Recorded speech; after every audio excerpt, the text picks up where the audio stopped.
I have received so many comments on this video. People saying that she's in pain, people who would walk out of there if it was their child, people criticizing us for forcing her to do an exercise that is clearly too stressful for her. And you know what? Some of you guys are right. Let me explain. Hi, if this is your first time on this channel, my name is Minie. I'm an Italian special needs mom based in Sydney, and I have regularly driven my girl to therapies around Sydney since my baby girl was 5 months old. Now she's almost 2 years old. I'm no therapist, but I have been attending every single weekly session of speech therapy, occupational therapy, and physiotherapy that my girl has had in the past 16 months. I know what's happening in this video, and I can confidently tell you, no, she's not in pain. 4 things are happening. 1, she's scared of falling. She has some vestibular and proprioception delays, which means that when she moves, sometimes she doesn't know where she is in space, and she still has difficulty moving the limbs independently from one another. We're working very hard with occupational therapy on exercises to give her more confidence with her body and with the space around her. But in the meantime, we need to work on her muscles too. 2, it's a hell of a workout for her because of her hypotonia, which means a low muscle tone. Let me use a metaphor. For her, it's like going on a planet that has a different gravitational force. You know how on the moon we feel lighter and we take big jumps that we wouldn't be able to take on planet Earth?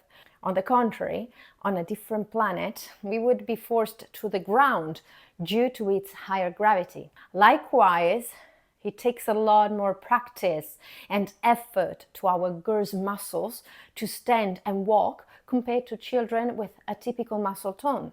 3, like every other kid, she doesn't like to be forced into doing a hard work, and crying is her way to communicate it. And let's face it, physiotherapy is rarely pleasant even for adults, even when it doesn't hurt. 4, she was having a rough day, she was tired, and this might have contributed to make her a bit more unsettled than usual. Is this workout very uncomfortable for her? Yes. That's what makes her a superhero to my eyes. Is it a torture for me to see her this distressed? Absolutely yes.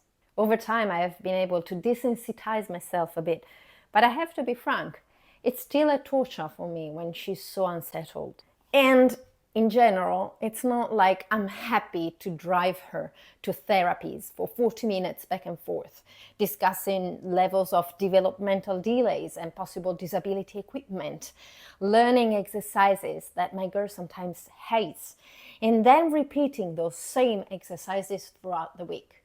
I'm not having a blast, believe me. However, that video was shared publicly to show you all what hypotonia looks like, what a rare syndrome brings, what a special needs journey means. It's not pleasant, it's hard work. It's regular therapies that suck. It's overwhelming for her and for us.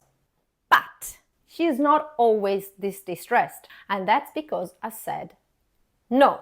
I decided a year ago that there must be another way to do therapies. And I let go of past therapists who didn't take on board my feedback. Let me explain my point of view. Therapies involve a therapist, a child, a space, sometimes visitors like therapy students or a different type of therapist, and of course a carer, the parent in our case, or a support worker. Each of these actors might help or affect the therapy session. The therapist might be extra focused on their goals at times. They might have a style or a personality that doesn't connect well with your child. They might even have days when their productivity and energy level might be a bit low, which is absolutely human and normal, by the way. The child might be more tired than normal, hungry, constipated. They might be teething, or they might find new exercises more challenging and frustrating. The space might be noisier than usual or have other sensory-related issues like the light. Or it might be a new room with new equipment that can look frightening or even too colorful.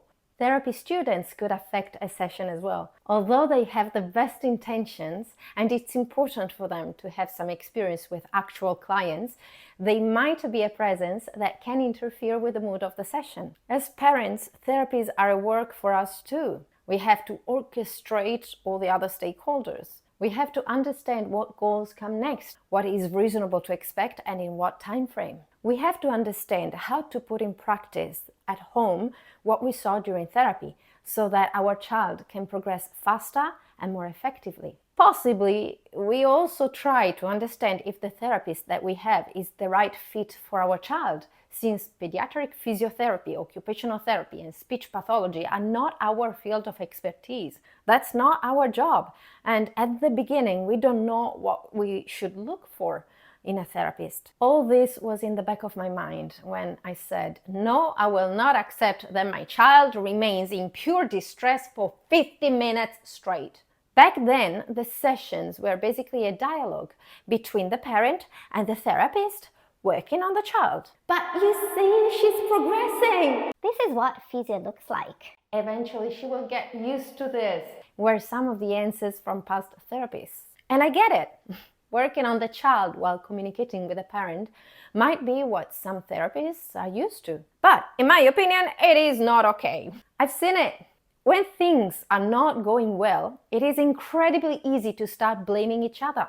If the child is not progressing, some therapists might fall in the trap of thinking that nobody practices with the child at home, while the parent might think that the therapist is not good enough. If the child is distressed, the parent will blame the therapist, thinking that they're not able to connect with the child, while the therapist will think that the parent is overbearing and should stay out of the session. Everyone gets stressed and starts assuming that the fault is the counterpart's, while in fact, the biggest problem is that nobody acknowledges the most important thing. The child is the protagonist of the therapy journey and deserves to be treated as such.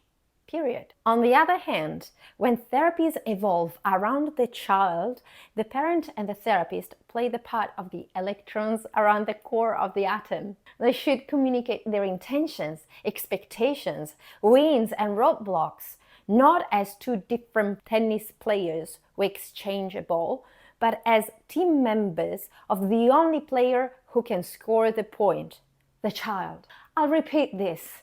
The child is the only player who can score the point. Everyone else can only facilitate the point as the child's team. Once you get into this mindset, you'll find that parent and therapist can give each other very valuable tips, since one knows what the exercise is aimed for and the other one knows the child better. They can share the victories because they will be results of a shared effort. There will be no blame, no guilt, no stress involved, but simply the focus on how to facilitate the session to give to the child the best chances of success. With all this in mind, I created a very basic handbook for therapies that I want to share with you, hoping that if your child has to do therapies too, this can help you set the sessions in a mindful, positive way. You can download it for free from our website and add your child's name to the file. You can even use it simply for inspiration and create your own handbook that can address the shared goals of therapy, how you would like the routine to be established, how the communication aspect would work best, any sensory issues you might want to avoid. Most of all, the handbook of therapies should be a simple, quick reminder for both parent and therapist of the reason behind it all. Why are you doing therapy? What do you want your child to experience during those sessions? If your therapists take on board your concerns, this will be a great opportunity to connect with them even better afterward. And if they don't, well, I guess you owe it to your child to move on and shop around for therapies that better suit your needs. Going to therapies is still hard work for me, but at least now I have the tools to make it a valuable, tolerable, many times even somehow enjoyable journey for both me and my baby girl. I hope that the handbook can be as helpful for you too. Stay safe. Ciao.